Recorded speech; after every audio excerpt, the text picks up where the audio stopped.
بسم اللہ الرحمن الرحیم، السلام علیکم۔ میں اقرار الحسن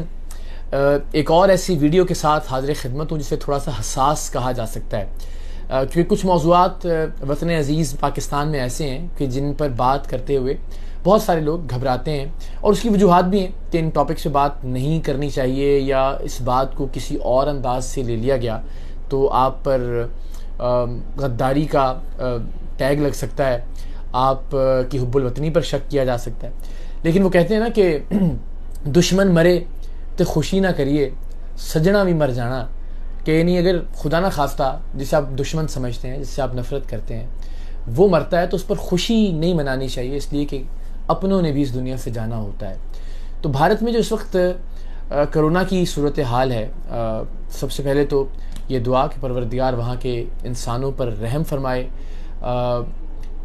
بطور ریاست بھارت کی کیا پالیسی ہے، بھارت کی حکومت، بھارت کے وزیر اعظم نریندر مودی کی نفرت انگیز پالیسیز، اس پر تنقید کی جا سکتی ہے، اس پالیسی سے جو کہ نفرت پر مبنی ہے، اس پالیسی سے نفرت کی جا سکتی ہے۔ کشمیر پر جو ظلم کیا جا رہا ہے اس پر 3 حرف بھیجا جا سکتا ہے، لعنت بھیجی جا سکتی ہے اور بھیجی جانی چاہیے۔ لیکن جہاں انسانی بحران پیدا ہو جائے وہاں ہمیں کیا کرنا چاہیے بطور پاکستانی، اور بطور پاکستان ریاست کے طور پر ہمیں کیسے ریئیکٹ کرنا چاہیے، اس پر آج ذرا ہم بات کریں گے۔ بھارت میں صورتحال شدید سنگین ہے، یعنی ایک سے گزشتہ سے پیوستہ روز 3,25,000 کرونا کیسز، جو کہ دنیا بھر میں اب تک کا ریکارڈ ہے کسی بھی ملک میں ایک دن میں سب سے زیادہ کرونا کیسز کے ریکارڈ ہونے کا، اور کل بھی 3,14,000 کیسز۔ نئی دلی میں صورتحال یہ ہے کہ وہاں پہ اسپتالوں میں جگہ کم پڑ گئی ہے، قبرستانوں میں تدفین کے لیے جگہ نہیں ہے، شمشان گھاٹوں میں مردوں کو جلانے کے لیے لکڑیاں کم پڑ رہی ہیں، جگہ کم پڑ رہی ہے۔ سو ایک انسانی بحران ہے جو اس وقت بھارت میں جنم لے رہا ہے۔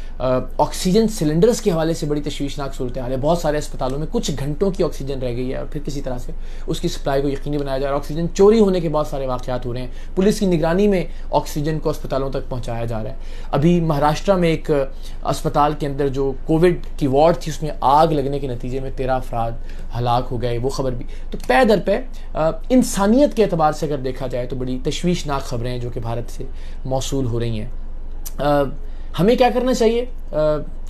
چین نے کیا کیا؟ چین نے تمام تر دشمنی کے باوجود، تمام تر اختلافات کے باوجود بھارت کو یہ پیشکش کی ہے کہ وہ مدد کے لیے تیار ہے۔ پاکستان سے بھی ایک بڑی اچھی خبر آئی، فیصل ایدھی صاحب نے یہ پیشکش کی اور باقاعدہ ایک خط لکھا ہے کہ ہم بھارت میں اپنی امدادی سرگرمیاں کرنے کے لیے تیار ہیں، جہاں بھی بھارت کو لگے کہ وہاں پہ ایدھی کے رضاکاروں کی یا ایدھی کے کام کی ضرورت ہے۔ تو ایک اچھی اور مثبت خبر ہے پاکستان سے بھی کہ ایسے انسانی بحران میں ہم نے اپنے اختلافات کو ایک طرف رکھتے ہوئے اپنی مدد کی پیشکش کی۔ بطور ریاست بھی مجھے لگتا ہے ہمیں آگے آنا چاہیے۔ ظاہر ہے ہماری اپنی صورتحال بھی بہت زیادہ اچھی نہیں ہے، یہاں پہ بھی کرونا سر اٹھا رہا ہے، اللہ تعالیٰ کی ذات۔ لیکن مجھے لگتا ہے کہ اگر ہم انسانوں کے لیے سوچیں، دوسرے انسانوں کے لیے سوچیں، تو اللہ تعالیٰ کی ذات ہم پر رحم فرمائے گی۔ جیسا کہ میرا یہ یقین ہے کہ کرونا نے اپنی پہلی اور دوسری لہر میں دنیا بھر میں جو تباہی مچائی، پاکستان میں الحمدللہ معاملہ اس کے بالکل برعکس تھا، اللہ نے اپنا رحم اور کرم فرمایا کمپیریٹیولی اگر ایک موازنہ کیا جائے۔ تو مجھے لگتا ہے کہ اس کا صرف ایک ہی اس کی ریزن تھی، اور وہ ریزن یہ تھی کہ پاکستانیوں نے بہت امداد کی ایک دوسرے کی۔ کوئی شخص بھی شاید بھوکا نہیں سویا کرونا کے اس لاک ڈاؤن میں، بے روزگاری کی صورتحال میں۔ سب نے، اداروں نے، افراد نے آگے بڑھ کر راشن تقسیم کرنا ہو، کھانے کی تقسیم ہو، سب لوگوں نے اپنے اپنے طور پر حصہ ڈالا، اور اللہ تعالیٰ نے شاید اس لیے رحم فرمایا۔ تو ابھی بھی ہمیں بطور قوم دوسروں کے لیے سوچنا چاہیے، اچھا سوچنا چاہیے، کچھ کرنے کی کوشش کرنی چاہیے، اور مجھے یقین ہے کہ اللہ تعالیٰ کی ذات اس کا ایک ریوارڈ، اس کا ایک صلہ، اس کی ایک جزا پاکستانی قوم کو دے گی کہ یہاں اللہ کرے وہ تباہی، وہ بربادی نہ ہو جو اس وقت ہم بھارت میں دیکھ رہے ہیں۔ تنقید کی جاتی ہے، میں نے ایک پوسٹ بھی کی تھی جس میں پاکستان اور بھارت کے ٹرانسپورٹ سسٹم کا ایک موازنہ کیا تھا۔ اس پر ہوا کہ جناب آپ بھارت کی اچھائی دکھا رہے ہیں اور پاکستان میں آپ کو کوئی اچھائی دکھائی نہیں دیتی۔ تو جسے آپ اپنا مخالف سمجھتے ہوں، آپ کو اس کی اچھائیوں سے سیکھنا چاہیے، بلکہ سیکھنے سے زیادہ یہ کہ آپ کو اس کی اچھائی سے زیادہ اچھائی آگے بڑھنے کی کوشش کرنی چاہیے، مسابقت کی، مقابلے کی، صحت مند مقابلے کی ایک فضا پیدا کرتے ہوئے آگے بڑھنے کی کوشش کرنی چاہیے، اور اس کی غلطیوں سے بھی سیکھنا چاہیے۔ تو جو ٹھیک ہے اس کو دیکھتے ہوئے ہمیں آگے بڑھنا ہے، اور جو غلط ہے یا جہاں بحران پیدا ہو رہا ہے، جس طرح کے ابھی کی صورتحال ہے کرونا کی، اس سے ہمیں سیکھنا بھی چاہیے، اور ساتھ ہی ساتھ ہمیں ساتھ کھڑے بھی ہونا چاہیے۔ اپنے تمام تر دلائل پر قائم رہتے ہوئے، اپنے موقف پر قائم رہتے ہوئے، اس میں کوئی شک نہیں ہے کہ کشمیر کے حوالے سے بھارت کی جو پالیسی ہے وہ قابل مذمت ہے، شدید ترین الفاظ میں قابل مذمت ہے، قابل نفرت ہے۔ بھارت کا جو نظریہ ہے، بھارت کے وزیر اعظم نریندر مودی کا جو نظریہ ہے، ان کی جو شخصیت ہے، انہوں نے جس طرح سے بھارت میں نفرت کو پروان چڑھایا، کشمیر میں جس طرح سے ظلم کیا،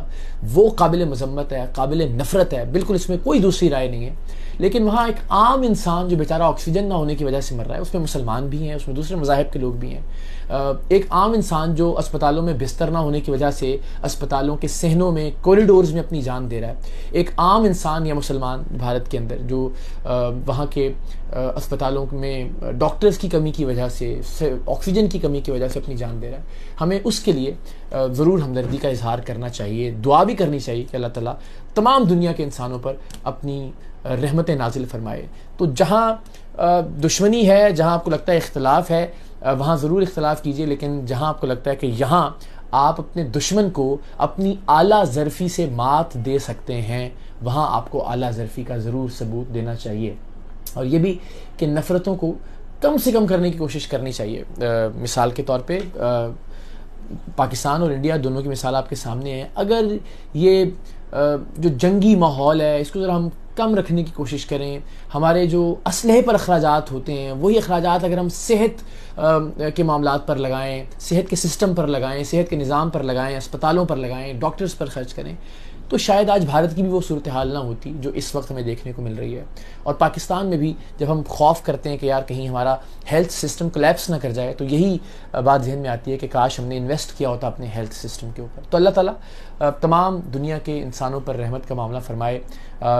فیصل ایدھی صاحب کا اقدام بہت قابل تحسین، اللہ تعالیٰ انہیں سلامت رکھے، اپنے والد کا مشن لے کے آگے بڑھ رہے ہیں۔ ریاست پاکستان کو بھی مدد کی آفر کرنی چاہیے جیسے کہ چین نے کیا، کیونکہ اس وقت بھارت دنیا میں تنہائی کا شکار ہوتا نظر آ رہا ہے۔ پاکستان پر بھی پابندی لگی ہے، ابھی کینیڈا سے یعنی بھارت اور پاکستان سے آنے والی پروازوں کو معطل کر دیا گیا ہے۔ متحدہ عرب امارات نے، UAE نے، جو کہ بہت ایک طرح سے کلوز بھی سمجھا جاتا ہے بھارت کی، بہت سارے بھارتی متحدہ عرب امارات میں بڑی کی پوزیشنز پر ہیں، لیکن UAE نے بھی بین کر دیا ہے بھارت سے آنے والی فلائٹس کو۔ تو اللہ تعالیٰ ہمیں ایسے کسی وقت سے بچائے، اور ہمیں اس وقت جو ہمارے اسباب ہیں، جو ہمارے وسائل ہیں، ان کے ساتھ بھارت کی مدد کے لیے، بھارت کے مسلمانوں کی، بھارت کے انسانوں کی مدد کے لیے ہمیں کھڑا ہونا چاہیے۔ اختلاف اپنی جگہ،